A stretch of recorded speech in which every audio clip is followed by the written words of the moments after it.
Hi guys, so today we're going to learn how to use the Google spreadsheet to analyze some mass spectroscopy data. So you're going to be given this graph, and what you see in this graph here, and I know that my camera and my video there is covering part of the axis there, but on the x-axis here is you have masses of different isotopes of an element, okay, an unknown element. You're going to have to discover the identity of that element. And then you have these little peaks, these little triangles. And the size and the area of each of these triangles directly corresponds to the percent abundance of that isotope in nature.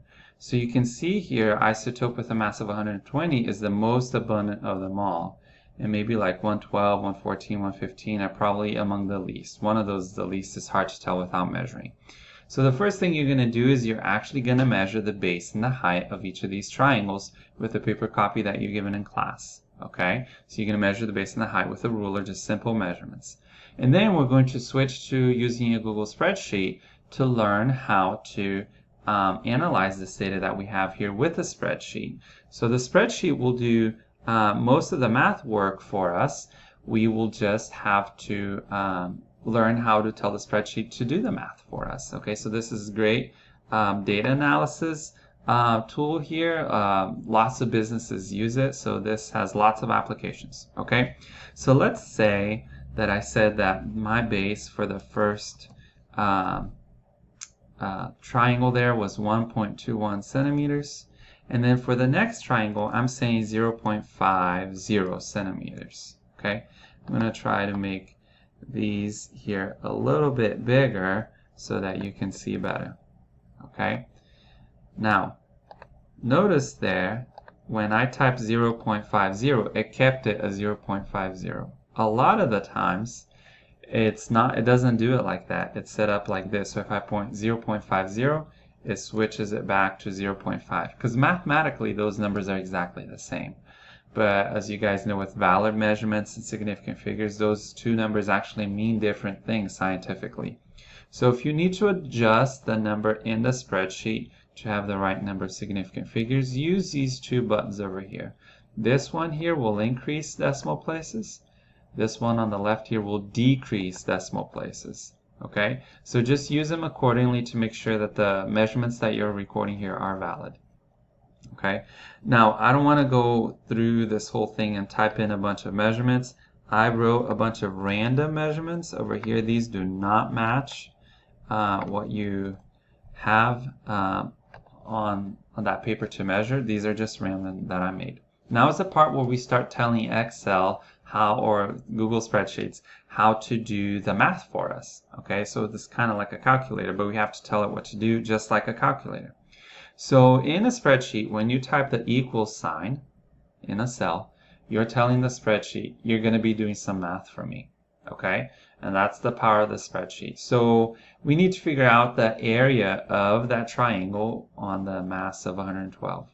So I'm going to put parentheses because spreadsheets don't know order of operations. Okay, I'm going to do base, and then so I clicked on the base cell, and then I'm going to put the multiplication sign times the height, close parentheses, and then divided by 2. That's just the area of a triangle, base times height divided by 2.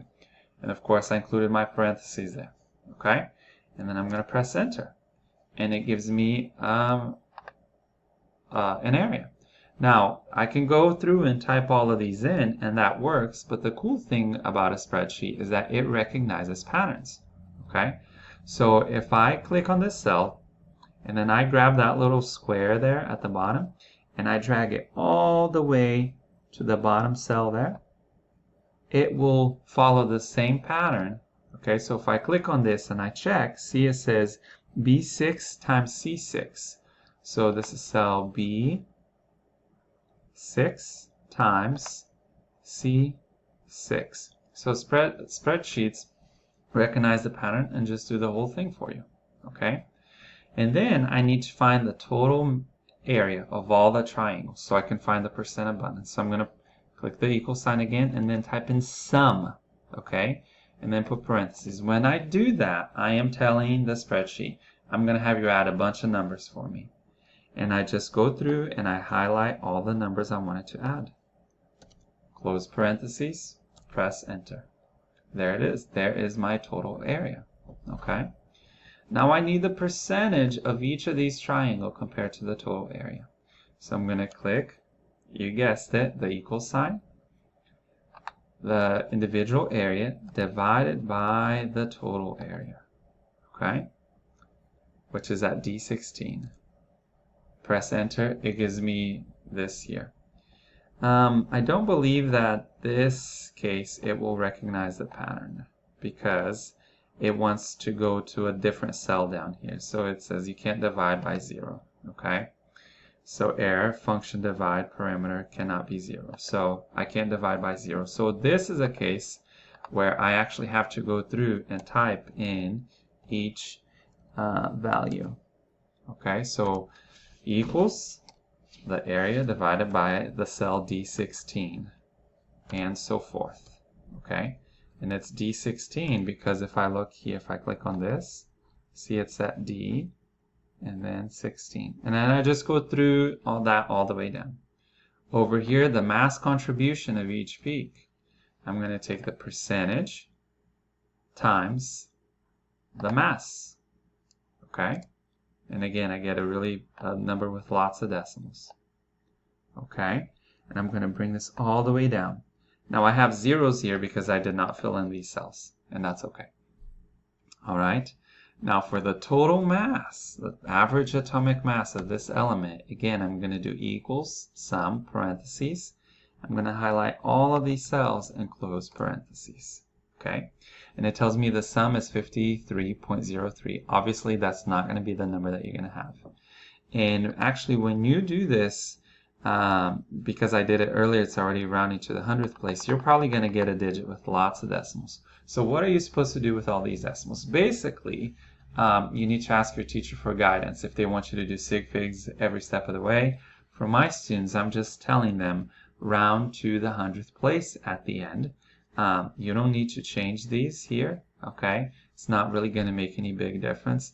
Just round to the 100th place at the end because that's what our periodic table does.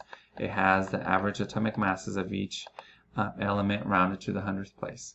So I would look at my periodic table, see if I can find an element with a mass of 53.03 or something very close to it. It's not going to match it perfectly, but it should be very close to it. And I'm just picking something random here. I could say, you know, iron or something. Iron is really 55, but I'm just picking something out of the top of my head. I could type in the word iron, or I could simply type in Fe, the symbol for iron, and then I'm done. I just got to turn it in. Of course, though, remember to put in your name on top. That's it. We are all done.